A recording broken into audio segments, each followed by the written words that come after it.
тавре иттилоъ дода будем 28 май раиси Маҷлиси Миллии Маҷлиси Олии Ҷумҳурии Тоҷикистон раиси шаҳри Душанбе муҳтарам Рустами Эмомалӣ барои анҷом додани сафари расмӣ вориди шаҳри Москва гардиданд.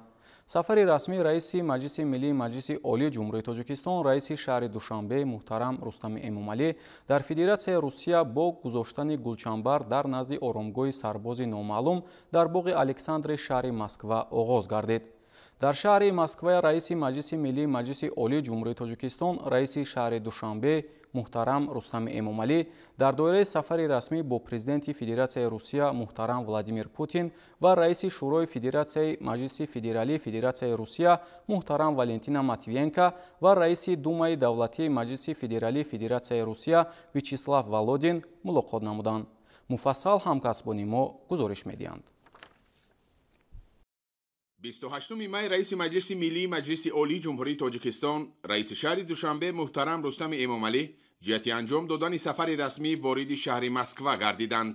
дар фурудгоҳи байналмилалии Внуково 2 шаҳри Москва меҳмони олиқадрро муовини раиси шӯрои Федератсияи Маҷлиси Федералии Федератсияи Россия, сафири фавқулода ва мухтори Ҷумҳурии Тоҷикистон дар Федератсияи Россия ва дигар шахсони расмӣ гарму самимӣ истиқбол гирифтанд.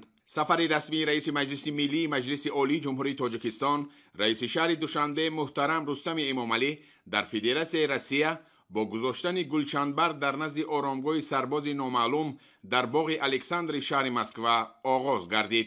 раиси Маҷлиси Миллии Маҷлиси Олии Ҷумҳурии Тоҷикистон муҳтарам Рустами Эмомалӣ дар назди гулхани абадӣ гулчанбар гузошта бо дақиқаи хомӯшӣ хотираи қаҳрамононро пос доштанд. дар ин маросим раиси Маҷлиси Миллии Маҷлиси Олии Ҷумҳурии Тоҷикистон муҳтарам Рустами Эмомалиро намояндагони воломақоми шӯрои Федералии Федератсияи Россия ҳамроҳӣ намуданд.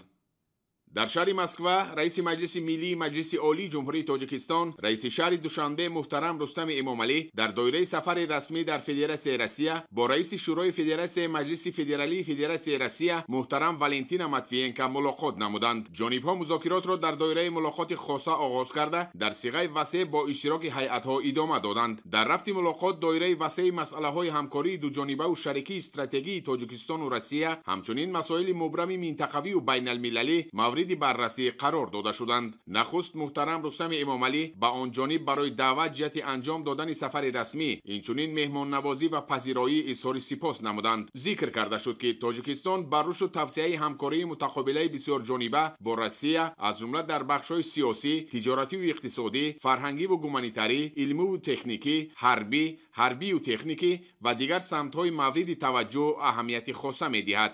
аз сатҳи кунунии муколамаи байни парламентии ду кишвар изҳори қаноатмандӣ карда шуд. ҷонибҳо ба сатҳи имрӯзаи муносибатҳои Тоҷикистону Россия ки ба анъанаҳои ҳамдигарфаҳмӣ, баробарҳуқуқӣ ва эътимоди тарафайн асос ёфта бо талошҳои муштараки сарони ду давлат муҳтарам Эмомалӣ Раҳмон ва муҳтарам Владимир Путин пайваста таҳким меёбад, баҳои баланд доданд.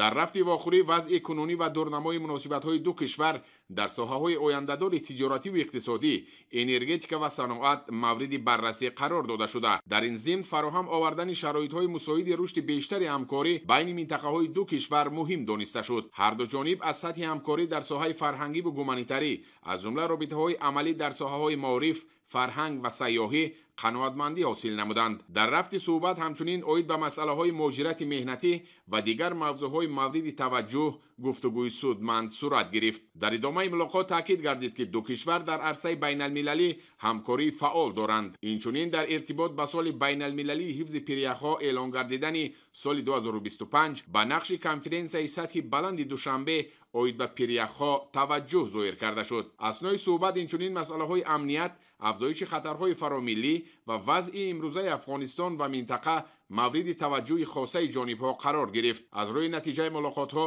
ҷонибҳо назари некбинонаи хешро аз дурнамои ҳамкории стратегии ду кишвар таъкид карда изҳори умед намуданд ки сафари расмии муҳтарам Рустами Эмомалӣ ба Федератсияи Россия дар таърихи муносибатҳои ҳасанаи Тоҷикистону Россия саҳифаи тоза боз хоҳад намуд. дар фарҷом муҳтарам Рустами Эмомалӣ ҳамтои худ Валентина Матвиенкоро برای انجام دادن سفر رسمی به تاجیکستان دعوت نمودند. در حاشیه ملاقات مذاکرات بین پارلمانی تاجیکستان و روسیه، رئیس مجلس ملی مجلس عالی جمهوری تاجیکستان محترم رستم امامعلی در بینای شورای فدراسیون مجلس فدرالی فدراسیون روسیه از نمایش عکس‌ها که با همکاری‌های بین پارلمانی تاجیکستان و روسیه بخشیده شده است دیدن نموده در کتاب مهمانان افتخاری سایه دست گذاشتند.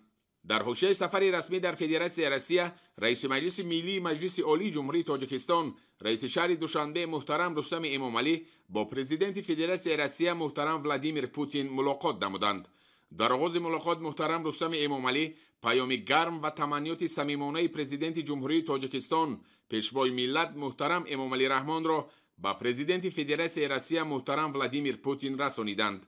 در واخور مجموعه دایره وسیع مسائل همکاری شریکی استراتژی و همپیمانی تاجیکستان و روسیه بررسی کرده شد. با قناعتمندی ذکر گردید که روابط بین پارلمانی دو کشور پیوسته به سطح صفتا نو راه اندازی می‌گردد. تمایل مثبت همکاری متقابل دو کشور در بخش‌های سیاسی، تجارتی و اقتصادی، فرهنگی و گومانیتری و حربی که در نتیجه مکالمه سیاسی منتظم و اعتماد بخش در سطح عالی به دست آمده است تاکید کرده شد. در این رابطه محترم رستم امامعلی بار دیگر نتیجه های باقرار سفر رسمی اخیر پرزیدنت جمهوری تاجیکستان پیشوای ملت محترم امامعلی رحمان را به روسیه یادآور شده برای دستگیری و توجه در عملی گردیدن دو لایحه مهم اجتماعی در شهر دوشنبه، بینای تئاتر دولتی روسی به نام مایاکوفسکی و مرکز کودکان بالایقت سیریوس با پرزیدنت فدراسیون روسیه محترم ولادیمیر پوتین اظهار سپاس نمودند. با ذکر ظرفیت‌های بزرگ استفاده نشده، توسعه فعالیت کمیسیون بین حکومتی عاید به همکاری اقتصادی جهت تقویت دادن رابطه‌های من بعده دو کشور در همه بخش‌های همکاری صلاح دانسته شد. در ادامه صحبت جانب‌ها به مسئله‌های رشد رابطه‌های فرهنگی و گومانیتری از جمله همکاری فعال در ساحه معارف، آموزش زبان و ترغیب فرهنگ روسی توجه ظاهر نمودند. مسئله‌های مهاجرت مهنتی و روانه ساختن تلاش‌ها برای حل جنبه‌های حل طلب این ساحه از موضوع‌های دیگر صحبت جانب‌ها بود. وابسته به وضع سیاسی جهان و منطقه از جمله اطراف وضع نااستوار در افغانستان و دیگر مسئله‌های مبرم روزنامه بین المللی مبادله افکار صورت گرفت.